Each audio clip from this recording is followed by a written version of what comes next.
ladies and gentlemen, welcome to an episode that we're gonna do for you because we have so much to talk about. Welcome to an episode of the Saturday morning D&D show. My name is Jordan with silent PH in the middle, and I'm joined always by my wonderful co-host Sir Lucian over at Sir Lucian Gaming. How's it going this morning, my good sir?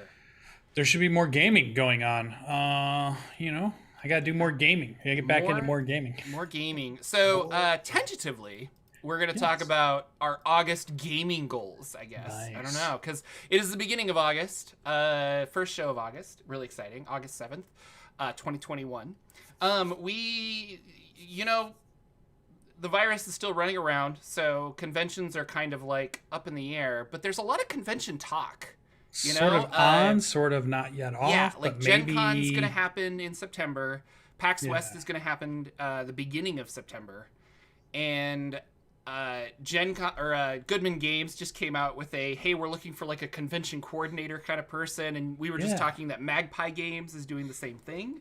Yeah. And so like there's jobs for this. Those companies they want to ramp back up because maybe you told me this, but I think a lot of those companies, the majority of their sales are conventions and specifically Gen Con. It's like if we don't go to Gen Con, we just don't sell enough merch for the rest of the year kind of a thing. Yeah. So it makes sense that they want this to come back, but like, what are your thoughts? I mean, is convention life, it's not going to die, but also if you go to a convention and there's, 70% less people because of safety guidelines, what kind of a convention is that? Where like, there's like nobody around, and I've heard people going to Disneyland and they are also restricting access. And it's just like weird because it's like I can walk anywhere. I can, it's almost like a ghost town, but there's still other patrons. So yeah. Like you said, I don't think it's dead forever, but I think if you'd asked 3 weeks ago, a month ago, it felt like everything was back on track. Everybody was really excited to get outside again. Most states across the country were no longer lockdown rituals, no more mask mandates, anything. But it feels like some of that stuff's starting to creep back in. And it starts to feel like we're starting to move into what we moved into February, March, back when this whole thing started, when they start out with this little, well, let's not do this. Well, let's not gather in groups of 30. Well, let's make sure you're wearing masks inside. And all of a sudden, it ramps up to full lockdown at some point, So I don't know. I wonder if in another month, does it get bad enough or is it not? You never know because it's hard to get really good information, but people's fears are kind of in that too. So some people are like, I don't want to go because I might get sick or I have somebody in my household that could be compromised in some way. Many of the people I know are vaccinated.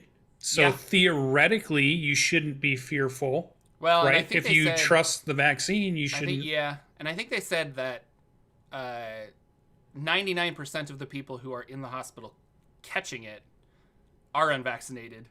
There is that 1% where it like kind of didn't work for you or something, but I don't know. Right. And whatever it is. But the people I'm hearing about that are afraid to go to places are people that are vaccinated, which I guess is most of the people I talk to are vaccinated people. Yeah, so the people that are maybe that's taking it. But they're still. My wife is still kind of fearful about going places, and I'm kind of like, "Are you sure you want to?" I mean, I'm not telling you not to be, but I kind of trust the vaccine, so I'm willing to go wherever at this point. Yeah, I don't know. So I have I got a press badge for Gen Con, and I also got a press badge for PAX West. And I don't know. I don't think I'm going to go to Gen Con because it's just so much of a longer flight for me. But I feel like Ted's going. Yeah, he's going. He's driving. Yeah, I think he's going. Yeah. But PAX West is a lot closer for me. And I have friends in Seattle that I haven't seen in a long time. And part of me wants to go. And, like, I'm all set to go. I just haven't booked a hotel yet. But part of me, I'm like, I don't know. I don't want to, like, what if something happens in the next 3 weeks? And then all of a sudden, I think of poor AJ Pickett from our friend from New Zealand, who was all gung-ho to go to Gen Con 2020, and he bought a hotel and all this other stuff, and then when it got shut down, they wouldn't refund any of his money, and he was out so much money because the hotels was just like, sorry, we don't want to lose that money, and like, it was just a big kerfuffle, and so, I don't know. That sucks, because I think my hotel did refund me, but that sucks that it happened to him that way. Yeah. So I don't know. It's weird. I really want to go to PAX West, and I haven't been in a long, long time, and it would be fun to see some people. But at the same time, maybe it's safer to stay home. But like it's been almost 2 years now, and it's like, well, how much safer could you get? Yeah. That's the whole thing. How much safer? I miss conventions a lot, and I have more fun at Gen Con with you guys than I have had in a long time, and it was just really good. Yeah. And the last time I went to PAX was a lot of fun, and it would be really cool to just go hang out with a bunch of nerds. So, but I don't know. Catching up with Ted and LB and all of them in the hotel lobby areas, and Lex, and being able to hang out at night and do stuff, or find a place to play a game during the day, or then go and do events that are happening Gen Con was just so much fun. I can't wait to get back to it. This year may not feel that way. This year may not be the year that we get back to it. Maybe it's 2022 that we finally get back to it, but I'm going to be super excited when we all get to go again. And I was thinking of the Spanish flu, and I think that took like 2 or 3 years for things to really get back to normal, which is not something you want to hear, but no. It also is kind of a light at the end of the tunnel. Yeah. So that's cool. What if we're not going to conventions and we're living our best home life? What are your gaming goals? I know you've been working a lot because of your new job. But do you have any August, or I would say like maybe the rest of the year, gaming goals? We're going to get a new campaign in September, and a new book in October, and another campaign setting in November. Are you going to dive into any of those? Are you going to run some new games, Lucian? God, I should. Or any of the ones that have kickstarted and delivered to my door that I've been excited about. Yeah, or, what about those? Should I do any of those? What are your gaming goals for August? Or still playing Dungeon of the Mad Mage, so that one has, we're still going pretty strong with that. That's never going to end, right? So apparently not. We're going to be in the Mad Mage dungeon forever, but that's how they get cool new dungeon. Halasters, is players go in and they don't leave. That's true. Yeah. I feel like I really want to run a game. The itch is growing and growing and growing, because I keep getting more ideas. I keep wanting to send my players down the cliff. Or whatever it ends up being named. I'm really still excited about that whole idea. The problem is that, which every dungeon master probably falls into, or even if you're a new dungeon master and you've been thinking about it, the one hurdle you have to get over is that very first hurdle of, do I want to put the work in to get this thing off the ground? Do I really want to get it? Because usually once you get it started, you can kind of limit the amount of prep you need each week once it's going. But there's a bit of setup to get all that kind of in place, because normally you're trying to explain to the players the campaign you want to run. You're dealing with any of their requests as far as crazy character options that they want to play because they're super excited. Typically for me or you, that means setting up maybe a streamable game, which means overlays, lining up players and schedules, and then getting schedules, right? Because that's always the big thing, is you got to go and talk to your friends and say, is Tuesday a good day? And it's like good for 4 people, but not the 5th person. So then you're like, is Thursday a good day? Well, that's good for 3 people, but not 2 of them. So you're just going back and forth for a while. And you only have so many evenings that you would do it on a work night. And I've typically kept my games off the weekend, although you play a lot of weekend games. Yeah, I'm playing... yeah, I do. I think so maybe weekends are good for me because everybody has rehearsal during the week. So it's always like a Saturday, Sunday night. So we've been doing Sunday night Gloomhaven, and Saturday night will be coming up. We're going to play some modular D6.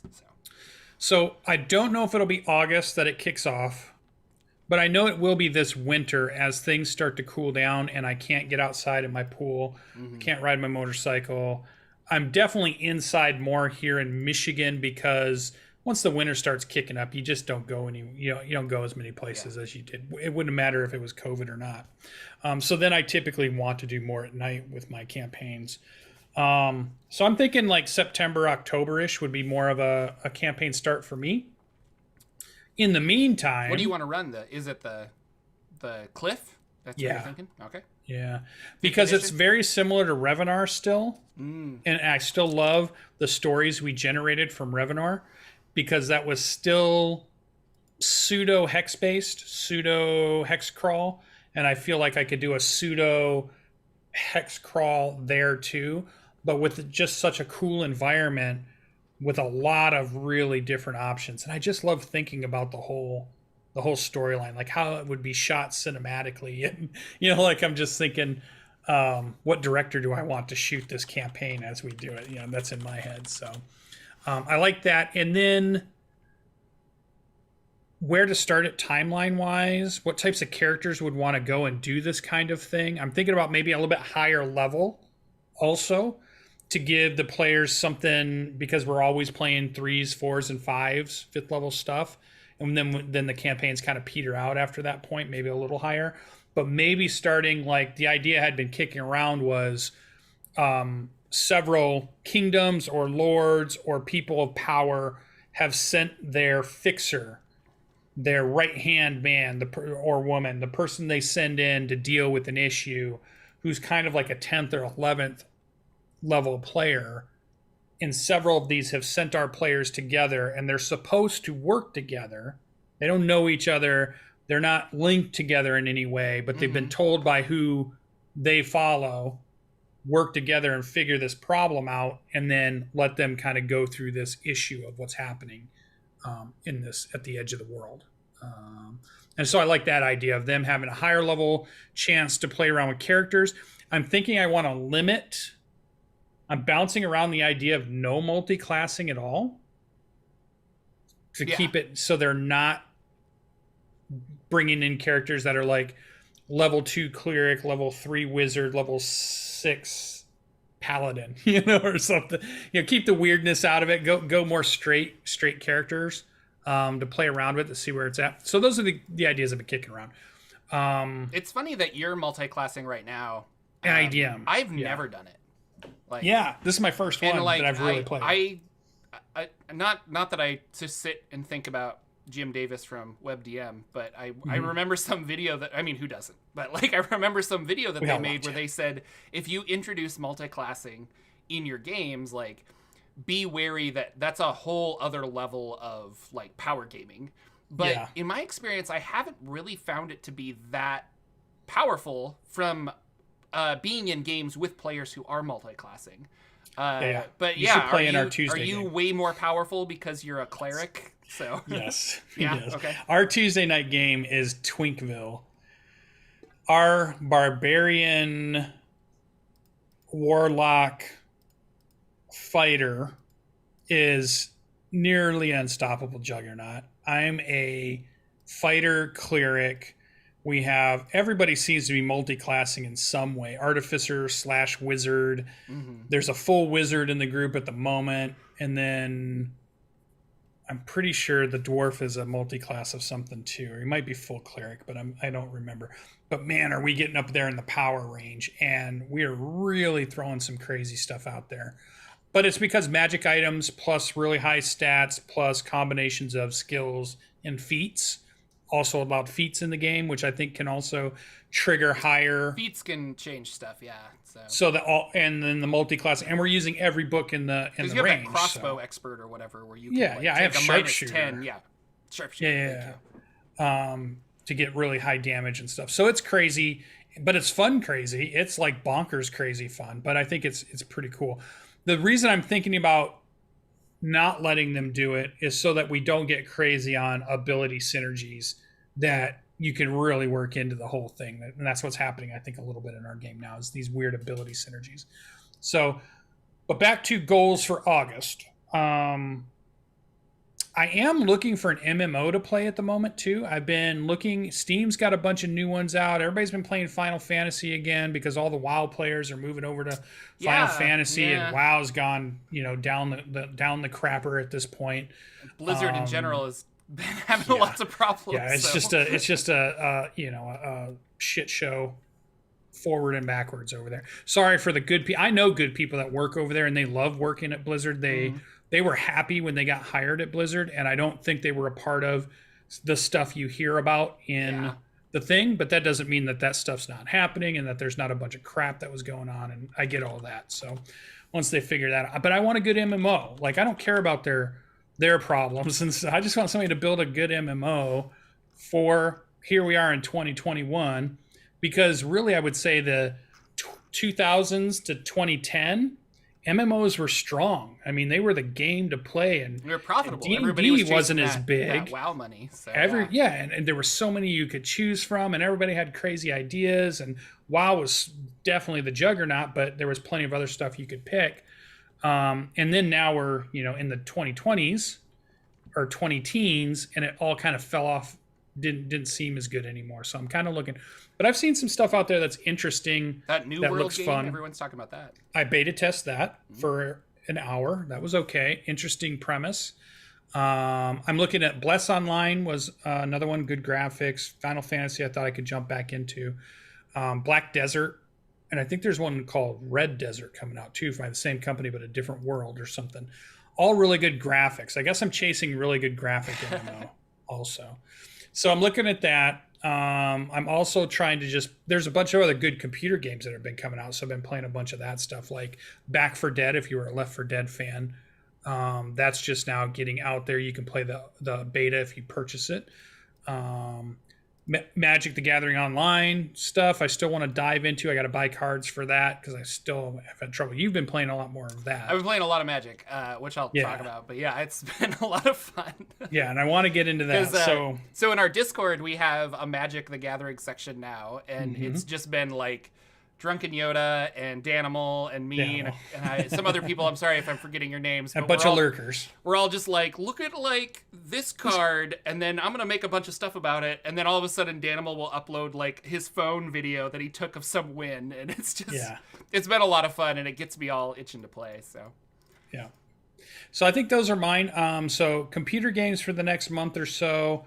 Here's the thing that would change all of that. I'm actively looking for in my town board game group because I want a board game night. A game group that would love to play a board game for a few nights in a row, for a few weeks in a row, and then maybe pick other board games that are out there and play them, get together live, play them. So if that happens, then that's going to happen. But I'm still looking for the players for that. So. Yeah. Oh yeah, definitely. I would love to play board games with you. That'd be so fun.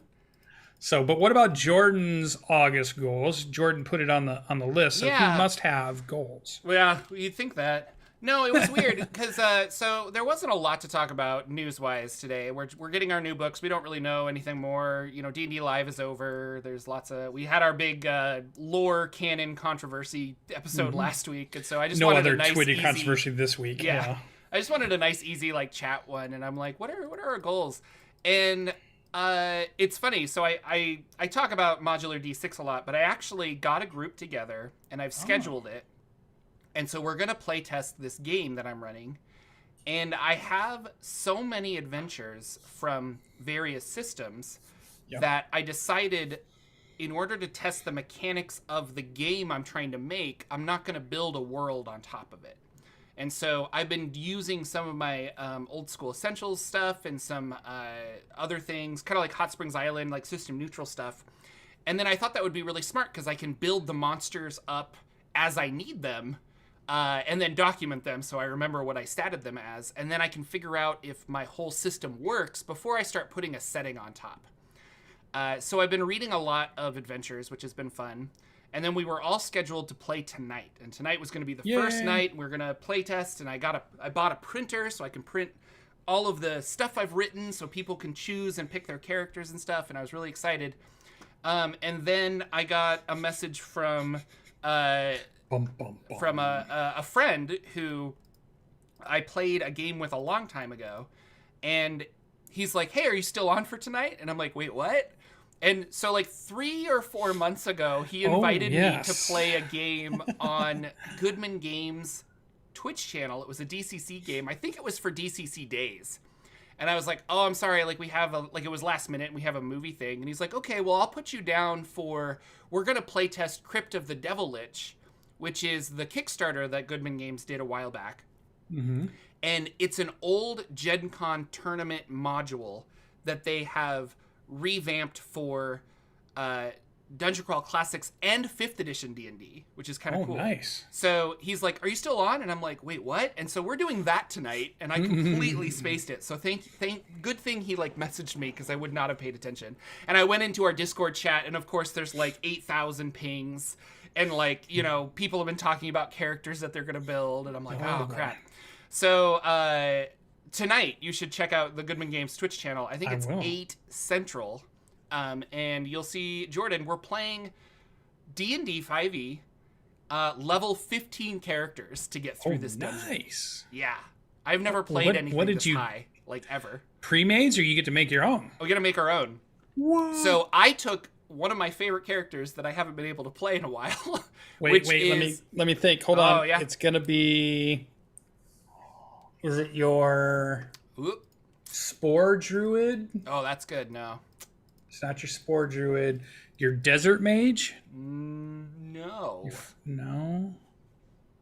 Dang it. Which one? Okay, go ahead. It's my Drow Warlock. Oh, Drow. You had Drow on the brain. Who worships Gonador, the god of slimes. Got it. So I talked to him, and I played that in a one-shot with Indoor Adventure on his game. And then after that, I just kind of like, he's just been sitting there, but I'm like, oh, it would be fun to play him again. So I leveled him up from 9 to 15, and he got a couple more magic items, because that's what we're doing. And we'll see how this works. I think it'll be a lot of fun. So I know nothing about this other than it's supposed to be more difficult than the Tomb of Horrors. So it's probably like a big thinking puzzle, and we'll see how long I last. So, but you get all kinds of cool Eldritch invocations, is the name I'm thinking? Did you know, like, stuff? I haven't read the high level stuff of some of these guys in a while, but some of it's ridiculous. Yeah. Level 15, Great Old One, Warlock. If a creature, if a humanoid is incapacitated, you can charm them. They fail to save automatically because they're incapacitated, and they're charmed until it's dispelled, and they follow your orders. I think the ability is called Create Thrall. And you just have like a guy that follows you around, does what you want. I'm like, what? That seems broken. Like, not broken, but just like, I had no idea that like warlocks could do that. Yeah, so Great Old One Warlock. Yeah. Yes. So it's going to be a lot of fun. So the sad thing is that put our game on hiatus until next week, which is sad, because I had a lot of friends that were really excited to play and make games, and I was working on like the campaign, and I've got my table all set up, and I was drawing maps, and I literally was getting ready for like, I'm running a game. It's been so long since I've actually run a game, because the last game I ran was Rod of Seven Parts, and that's been done. So but we will do it next week, sadly. Next week goals. I like playing, don't get me wrong, but I think I prefer being a dungeon master, because I sit at the tables of the games that I play, and when it's not my turn, I get very distracted, and I start doing other things. And I was even like, I was in my game on Thursday night, and I had my laptop open, because we all use D&D Beyond and stuff. And I was at the table, and I even opened up another tab, and I was like writing down ideas I had for like the things that I wanted to run. And I'm just like, pay attention to the game you're in. You are the player that you hate, Jordan. Like, what is wrong with you? You or him. But when I'm running a game, I'm just that much more attentive and active, I think, because everything matters, so. Right. So I agree. My August goals is to finally get this off the ground. Like, I've been talking about this for probably a year now, and it's been stupid. I'm surprised you don't use your Dragon on the Mount, since you've ran it enough in 5e. You have it down pat. Yeah. That if you run it in another system, you're going to recognize immediately, oh, this system does this well. Yeah. This system doesn't do this piece well, because I've already understood how I've ran it 3-4 other times. Yeah, well, the idea is it's not going to be a one-shot. The idea is that players can jump in and jump out. And that was the only way that I really could get I know that I would be able to play every week. Is that if new players were allowed to just jump in and other players were allowed to jump out. And the experience system that I've created for Module D6, if you get, you don't kill a monster and get experience, but you get experience for showing up to the game. You get experience for like completing a quest, and you get experience for staying till the very end, kind of a thing. So it's a system that's really encouraging people to like show up. But I like that idea of And so that's something I want to test. Like, well, what if, John Doe doesn't show up this week and he comes back? Is that player going to be that much more hindered by these guys who did get, 3 to 4 XP, but he didn't, kind of a thing? And then experience points are currency that you pay to level up. Like, you buy new abilities for your character. So we'll see if that works. And so that's another thing I wanted to test, but I think it'll work. Like, we'll get people to like jump in and out, but man, I've got so many RPGs to play though. Like, I've been rereading Forbidden Lands. We were just talking about Kickstarters, which we can get into next, but I backed a Forbidden Lands monster book, a bestiary that they put out, and it looks really good, and I was really excited, and I love the things Free League is doing. Rereading some of my old school essential stuff and working on a video for the Jocular Junction channel made me want to run some old school essentials again, because I was like, that was really fun when we played, which none of you have seen, but I have this video of Lucian and some of my friends playing that I'm going to put onto the web whenever I do make the review of old school essentials. So, but right, yeah. So it's. I knew when you said, because I thought it was like a week or two ago, or maybe a show or two ago, where you said, "I feel like I'm playing too many nights in a row." No, but that's because you were getting invited to play in games, and you were playing in these games, and that's the thing is I'm playing Thursday, Friday, and then we were like half playing on Saturday, and then regular board games on Sunday.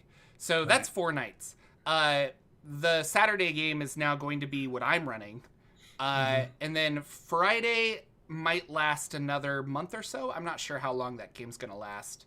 And then Thursday is up in the air, but I think I'm going to continue on Thursdays if I can.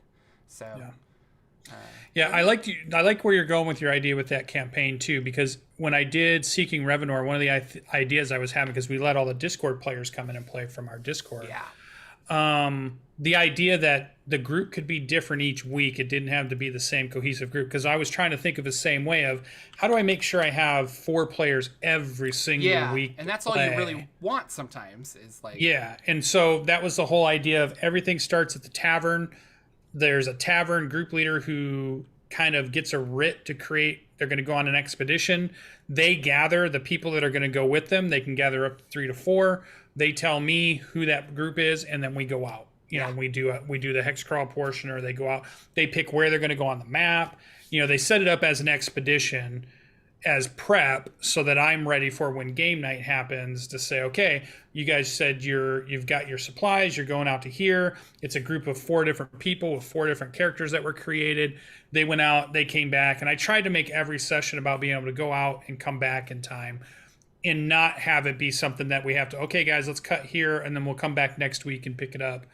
I tried to make it as a cohesive adventure, but that kind of got hard to do, where you were doing like an all-in-one session for the day so that you could finish up, and then next week could be its own thing. That kind of was a challenge too. So I'm curious to see how you tackle that, or if you find it's the same thing, or what ends up happening with that with you. So and we'll see. There might just be a lot of hand waving of like, this person fades into the ether and this person comes in and plays. And it's funny because there's that part of you that really wants that narrative tie-in for everything. Consistency. And I am 100% a part of that. The only game that I've ever seen that just actually addresses that is Invisible Sun. Where in Invisible Sun there are these different dimensions, and as players, you're all from the shadow dimension, but you are awakened, and now you're in the indigo sun dimension. But if you ever can't make a session, you just say, oh, he faded back into shadow for this week. And I was like, that's so simple, but it in that weird where everyone's wizards and all this other stuff, it makes so much sense in Invisible Sun that you're like, this person just kind of like got pulled back into shadow, and then they'll be back later, kind of a thing.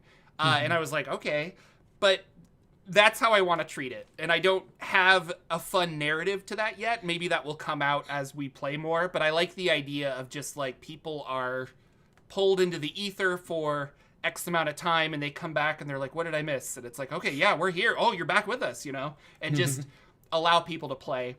But if I can, like you were saying, have them go back to a home base, and then they could regroup and go back out. I think that's what I would really like. I ran Saltmarsh like that, not with different players, but it was a lot of fun for them to go back to Saltmarsh, figure out their lives. We could have a downtime session, and then they could pack up and go on an adventure. So yeah, I think it's fun. I think you have to give yourself a little more time.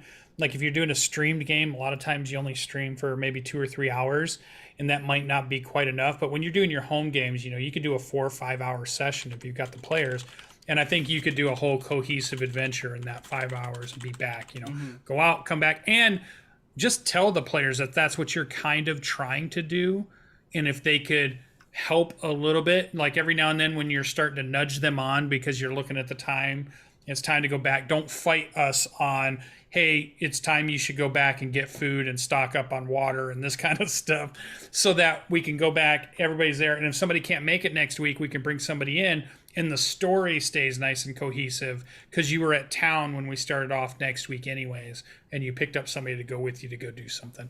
And I think it made for a better storyline in Revenor, because we had these groups going out and coming back, and then they started intermingling people. So like 2 from this group joined 2 from this group, and then they went out on an adventure and came back and told people about the place they went to and explored. And that's cool. Like, and it started to really build the world out, and I really liked how it was going. It just ended up being a lot of work when you're running that many groups, but it was really fun, and I think it was building a really cool story. I still think about all the Revenor stuff. That's amazing to me, that the stuff that was built off the cuff, groups going out, hex crawling, and it just all fit in the stories that were being told.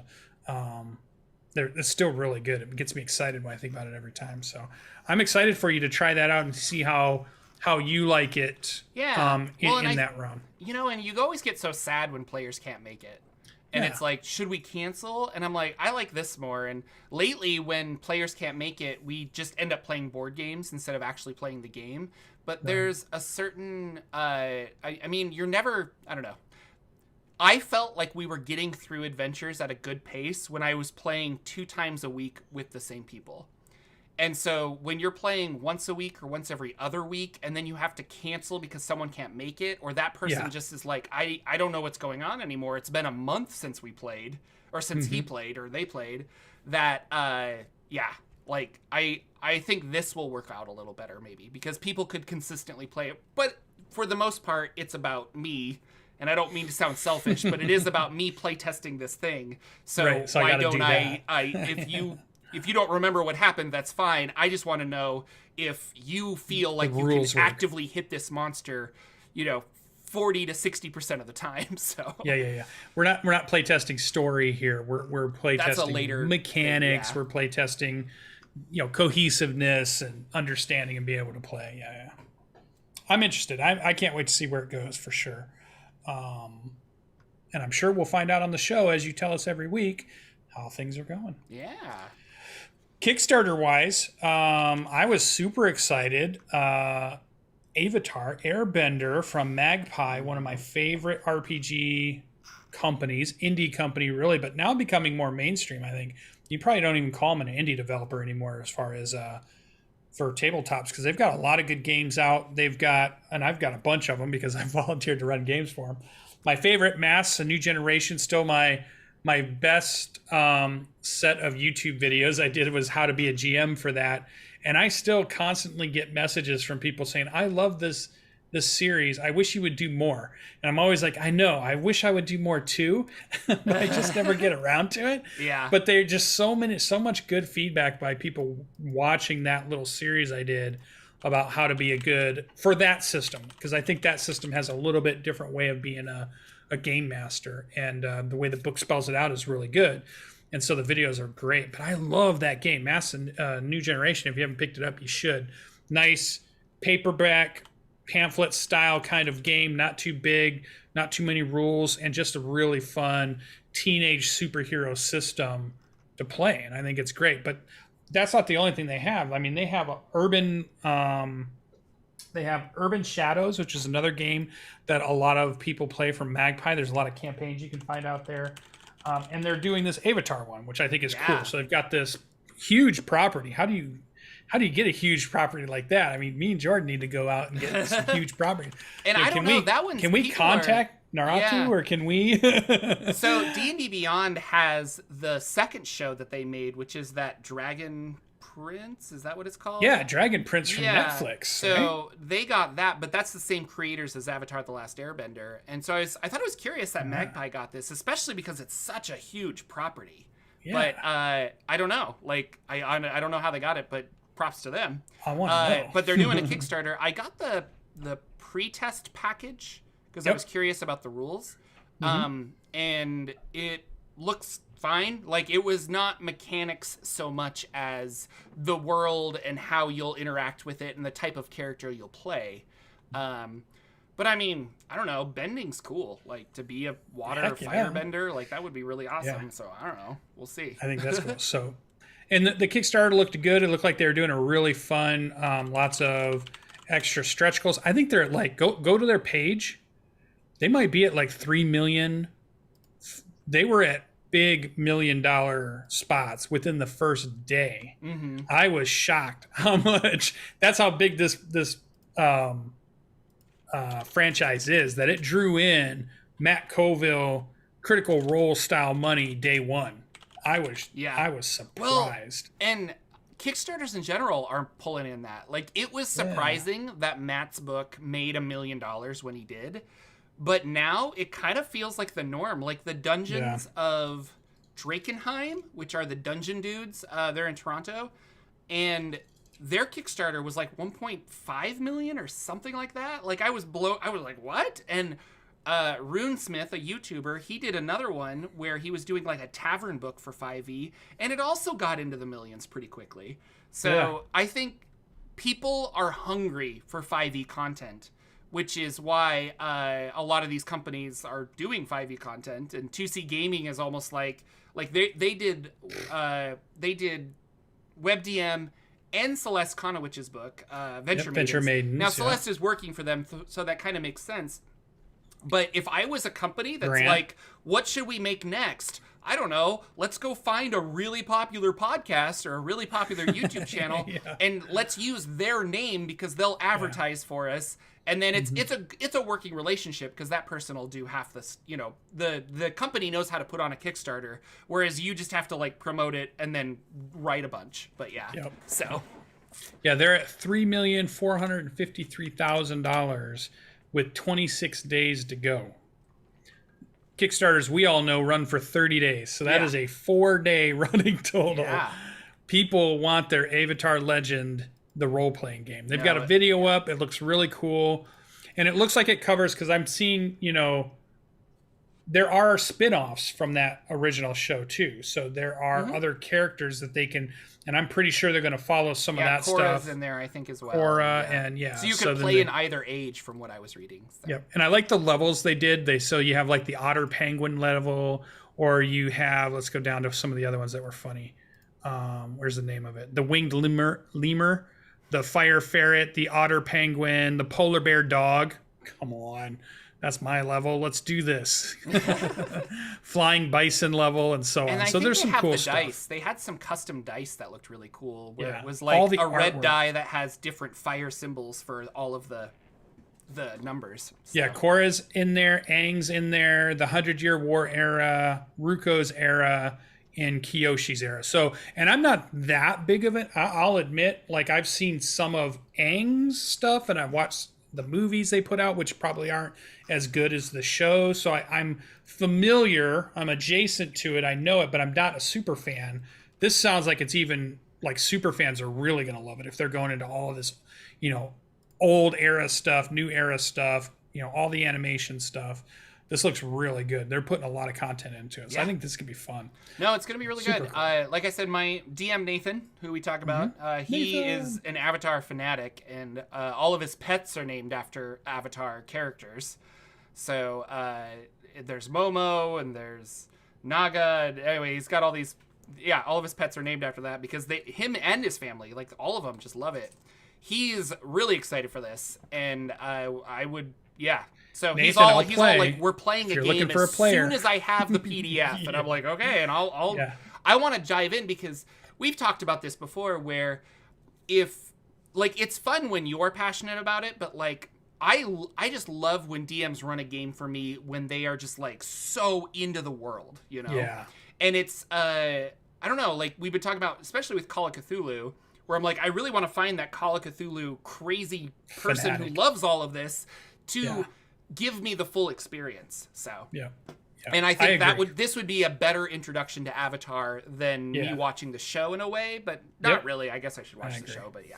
So I want to reserve a spot on DM Nathan's team of players. Just let you Okay. know, DM Nathan, if you're out there listening, I'm ready to play some of this. Introduce me to your fanaticism. I love it. Me, that game probably would be Aliens. I am such an Alien fanatic that I really should run it. I love it so much. I love everything about it. I forget how much I love it and want to show it to people. It's the greatest movie ever in my mind. I just love it so much. I should really play that one too. Maybe that's what I should throw on my list. I'm curious about Alien. game. This is kind of a tangent, but like I was thinking about that game the other day, and so I'm gonna say you're gonna run that probably for fans of Alien. Yeah. And everybody, we all know the alien life cycle. We know what happens. So, and I haven't read this game, but I was like, would it get kind of boring running the same thing where you're like, okay, and everyone comes back and you're like, who's got a thing in their esophagus? Let's go like read around if you're all into that kind of a thing. So, I don't know, because I was kind of like, is it not fun because we know too much about the Alien universe? I would almost want to run a Mothership game using Alien movie tropes where they don't actually tell them that it's like an alien, so they don't know that. But I don't know. But the good thing is you have Alien, which is the horror show, and you're right that it's dangerous when you don't know how the thing works. But once you do know how the thing works, you can start to kind of fight it a little bit. You can get ahead of it. But the second part of the Alien universe is the Colonial Marines. Yeah. So you have a lot of storyline that you can use with Colonial Marines dealing with far-flung colonies, whether it's rebellions, labor put-downs, like you could play a whole bunch of storylines between corporation to corporations fighting, then alien infestations. You're a team that's trained to go in and deal with alien infestations. And that could be really good, yeah. Research facilities that have gone offline type thing. I'm seeing those are lots of the types of missions you would run, I think, in Alien, that I think would be super fun. And Predator exists in the Alien universe. That's canon. So there's, Alien vs. Predator books, and there's, so I've read all those books. Those books are really good too. There's a great storyline about them going up to the moon to a research station that has gotten one of the aliens from Hadley, and they got brought over, and it gets out, obviously, because the aliens always get out, and then that wrecks. Or you could run the whole storyline about how they get to Earth. There's a whole book series that I read that was fantastic about they crash land in Brazil, and they're there for 30 days undetected. And because of that, they become unstoppable and they wipe the whole world out.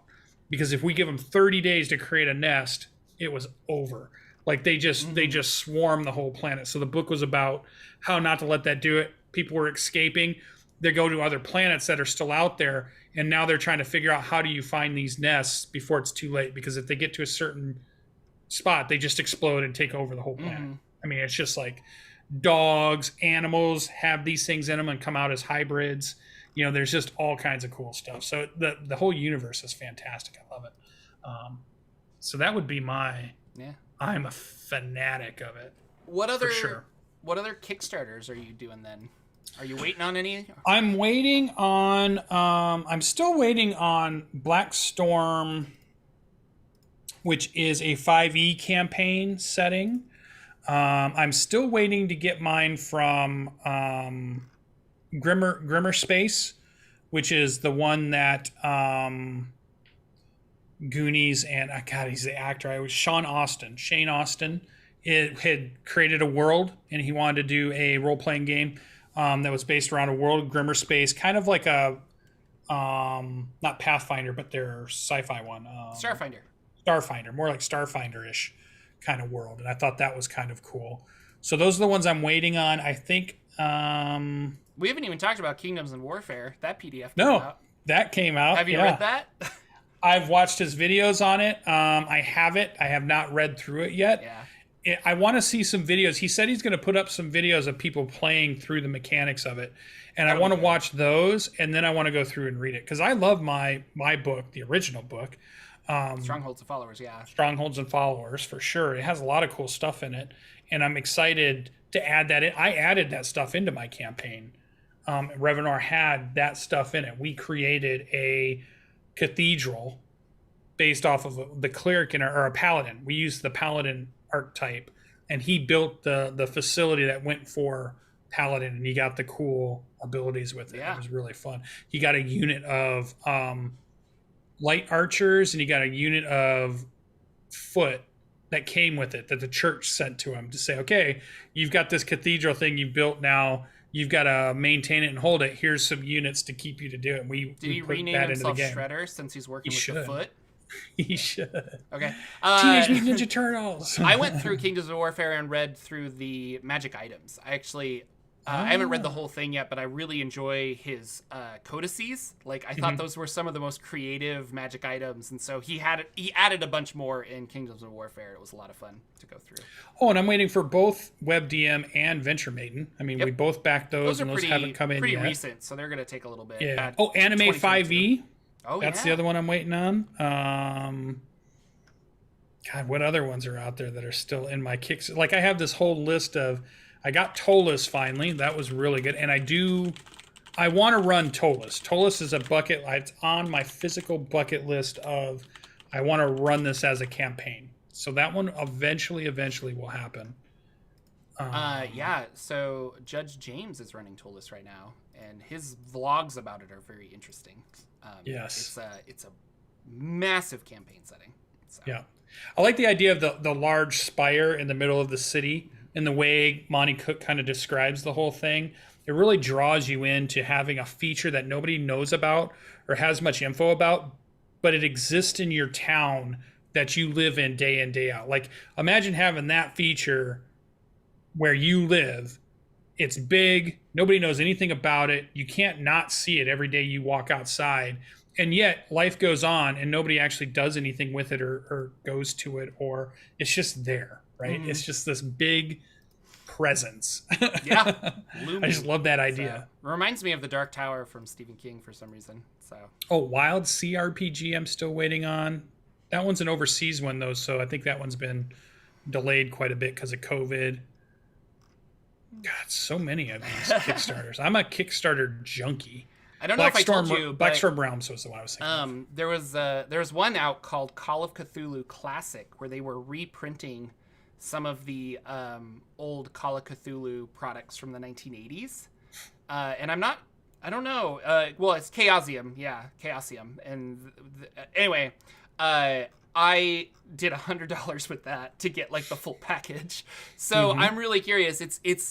I mean, the current Call of Cthulhu's, all of this is based off of the originals where they've kind of like tweaked the rules, but it comes with a bunch of source books and stuff. But it was just too good to pass up, like a huge box set of that RPG that we've been wanting to try for a long time. So, and I bought a anthology of Lovecraft that I've been reading before bed, which has been fun. So I think it'll be my gateway into Call of Cthulhu. Oh, I did. Twilight 2000 was another one. It was an old game they're bringing back. And I kickstarted that new version. Yeah, Twilight 2000. Cool. Well, no, I think they have an RPG for it too. Oh, I saw one that might be interesting for people if you're with a Modiphius fan. They were doing I can see the picture. Vault 111, Vault 111. Fallout. That's where I was going. God, I'm so glad you're there, Jordan. You're just killing it with names right now as my brain goes crazy. Yeah, Fallout. You could do a Fallout RPG right now. I saw a Kickstarter for that, or you can get it or you can pre-order it from Modiphius. Modiphius putting out good stuff too. Very good stuff. Lucian, before we started the video, you were telling me about a really cool comprehend language helm and some other stuff that was happening in Dungeon of the Mad Mage. And I want to talk about that before we run out of time. I'm curious about this game. I got excited when I started telling it. So we were saying, so what would you play last week? So I'm playing Dungeon of the Mad Mage, and we are doing spoilers with Dungeon of the Mad Mage. We were trying not to in the beginning, but then it just seemed like I was talking too vaguely about it anyway. So I'm just doing spoilers. So sorry if you are playing this. Come back later. But we met up with a Death Slad, one of my favorite creatures from the Fiend Folio, the whole Slad clan of creatures. I've always wanted to work them into one of my campaigns, and I never have. And every time I see them, or every time I see artwork of them, I always get that rekindled feeling of, I want to run a whole campaign against these guys being the evil, bad empire, and how do you deal with them taking over and stuff. So this Death Slad had shape-shifted into a bullywug. He had taken over a small enclave of bullywugs as the new king. And we didn't know any of that going into it. We come up, it was kind of funny. We come up to a bullywug who's standing by a door. And what's funny about this story was I was telling Jordan is that sometimes with my group right now on Tuesday night, you would never be able to tell when we're going to go full murder hobo or we're going to go in a completely different route. It's like it's random. There's no trigger. It just happens. Either we slaughter everything for no reason at all, or we somehow go way out of our way to communicate and work with this thing and do something with whatever we meet. So there's this one lone bullywug standing in front of a door of a temple, and we want to go in the temple to map it out and see what's in there. Mm-hmm. And it's like 6 of us who have slaughtered our way through this whole entire Dungeon of the Mad Mage at this point. And there's the one guy, and we're like, wait, let's talk to this guy. Just randomly out of the blue. No reason. Well, our wizard has a helm of comprehend language. So our dungeon master is really playing it well. You can understand them. They don't understand you. So he says, why don't you pantomime, or why don't you do kind of like a charades thing? We'll do some rolls and see if he understands. So that goes on for about 3 seconds. And I go, well, why don't you just give him the helm of comprehend language, and then the bullywug can understand us? Yeah, he'll grab our language. Yeah. Right. And when the DM stopped, and we all look, wait, do you have to attune to it? No. You cast the spell. Here you go. We put it on them. They now can understand us. And all we said, I thought we would just say, hey, just say yes or no to our questions. You don't have to talk to us. All you have to do is say yes or no. Can we go in here? No. Is there something we can do to get in there? No. And I was like, well, wait a minute. The wizard still has the spell cast on him. It lasts for like an hour. He can talk and understand the bullywug. The bullywug can now understand him. Because I grabbed the helm. Languages, you can understand it, but you can't actually. I put the helm on. Now we're passing the helm of comprehend languages around to the group so everybody can just cast it and talk to each other. And so it was a really funny thing that happened. And we were joking about it. But we find out this is the old king of the bullywugs. He has been kicked out by the new king, the new rightful king. We're like, well, do you want to be the king again? And Danimal looks at him and says, well, that's an interesting idea. He's like, let's roll. And he's like, yeah, he kind of wouldn't mind being the old king again. He's like, all right, how about we make a deal? We make you king again, then you let us go into this temple and map it out the way we want to. And he's like, okay, let's do that. Let's go assassinate the old king. That's how we find out that the old king is actually a Death Slad, have to fight the Hydra pet that he has, and we go through this whole adventure, and we're passing around the helm of comprehend languages so we can understand each other. It was a funny set of circumstances, a broken magic item at this point. I don't think our DM is going to keep letting us just pass that around. Maybe he will. Maybe he won't care, but I just thought it was funny that we could now communicate with anybody that we want. And it had a cool creature in it, the Death Slad, which was super cool, and I enjoyed it. So that was such a fun adventure portion of our adventure, such a fun session and a cool storyline. And I cannot tell you, if you asked, why didn't you just kill the guard like you did one room over when you saw a dude and you just shot him? Wouldn't do anything. You just shot him. Why didn't you just shoot this guy? And I have no idea why we just all of a sudden decide, well, why don't we talk with this guy and see what's going on and find out his story? Hey, he's an old king. Wow, look at this. And so it was really good. So It's been a very interesting. I would love to hear Danimal's side of this story too. That Like would be that's my interesting. side of it. Now I'd love to hear what the dungeon master was thinking while the group is slowly doing things that I'm sure, was not expecting, and what he was thinking about. Because all of a sudden it was going to start to get out of hand, I think, with passing magic items around and doing some crazy shenanigans. So Speaking of it was slots, fun. though, like, so the Thursday game that I'm playing and Nathan's running, we fought some like undead wolfhound things. And they were wolves, but like their skull was almost Hellrider, Nicolas Cage, that terrible movie. Oh, yeah. Yeah. On fire, and Yeah, you could their see the heads skull, like the on bones. fire, and then so you see a skull, and then they have like skeleton hands or paws, and they're like coming at us. But it was really interesting because we were talking later on that this is a monster Nathan came up with. He saw some cool piece of art, and then he applied a monster stat to it, and then augmented that a little bit too, which is something I really value because I know a lot of the monsters in D&D, and so it's fun when I'm just like, I have no idea what this thing can do. Like, Nathan just came up with something really interesting, and he used a death slod as the base for this monster. The thing he added on, though, is that when you cast a spell on it, it can capture that spell and then regurgitate it back at you. Like a reflect. Nice. They threw a fireball at it, which damaged them, but then they sucked up all that mana, and then the next thing, the dog barked at us, and out came a giant fireball, and we're like, what? And so that was really fun, because our spellcasters were like, I don't know what to do. And I'm like running Ghost Rider, thank you, BK Dan. And I'm gonna run out of there, and I was my monk, so I'm just like hitting him with my trident and having a lot of fun there, not doing magical stuff.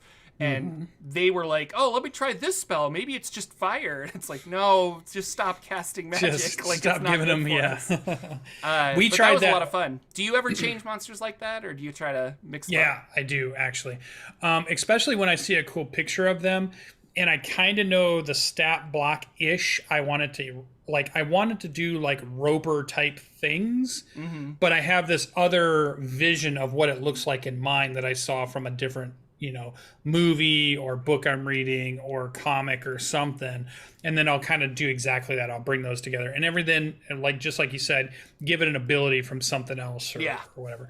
What I liked about that fight with the Death Slad, the first person hit it with a lightning strike of some sort, and our DM's really good about it. Seems like the damage didn't affect it as much as you thought it would, which is the key for us to realize, oh, wait a minute, this thing might be resistant to that. He gives us an indicator.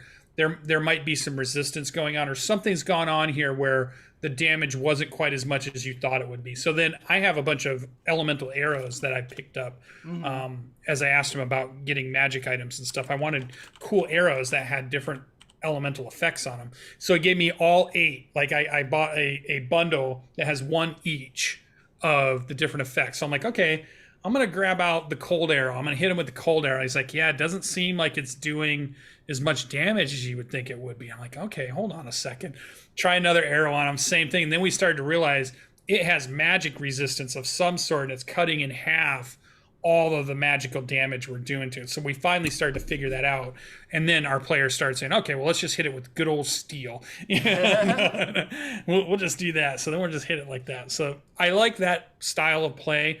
I like the idea that we started to learn there was something about it that was affecting things, and we had to change our strategies.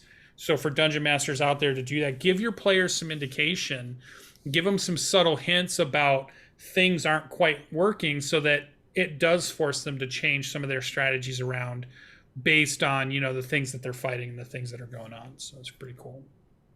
Awesome. We were trying to figure out with the Hydra, when can a Hydra's head come back? Does it have regeneration? How can we stop that regeneration?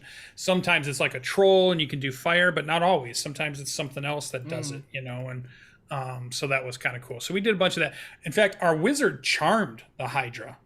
Used a super high level charm. The Hydra rolled to save, but he's one of those time warp wizards. So he made the DM re-roll. He says, that's not how I saw that happen. So then that's the key to say you have to re-roll that 20. And then he fails it the second time. So then we had a charmed Hydra, and the group fought over what we were going to do with a charmed Hydra. Spoilers, we murder hoboed it. Because the idea was we got to take it back through the Bullywug village. And of course, it's going to break free from charm at some point in the middle of the women and children of the Bullywug village. So that seemed like a terrible idea. But the wizard was adamant about, no, we should keep him. No, we should keep him. DMD, ladies and gentlemen. So it was really funny. So if you want to watch a session that was pretty good, that last week's session, go pick up that last week's session on Danimal's Twitch channel. I'm sure it's still out there. That was a really fun session from a player standpoint. I don't know how good it is watching it. I don't sometimes it's not fun watching other people's play, but other times it is. I've seen some games that I've enjoyed. I feel like that's one of our better, funnier ones that we did that it was just really fun to play in that whole sequence. Cool. And I'm excited for what's coming up. So yeah. Well, thank you guys for coming out. Thanks for hanging out and chatting and lots of good chat today. So I really appreciate it. And it's good to see familiar faces every week. I actually have not told Lucian this, but I might be camping next week. So I don't know if we're going to have a show, but we'll tweet about it. You can always subscribe to the Saturday Morning D&D Show Twitter, or Lucian or myself. And we'll always tweet out if there's going to be a guest or whatever. But yeah. I think I'm going to do some streaming of PC games the rest of this weekend and this week at night when I'm not playing any games. So Keep an eye out on Twitch, Twitch channel. Yeah. I'm just going to kick it on and play for a few hours. And I'm going to pick try out a few MMOs, try out a few games that I've bought like through my Steam library that I haven't played yet, or even my Epic library that keeps growing and I haven't Caves played of yet. Cud. There you go. Yes. He's playing it. Oh, that's a good one. That is a good one. All right, guys. We'll see you next week with another episode of the Saturday Morning D&D Show. Take care, everybody. Goodbye. Bye.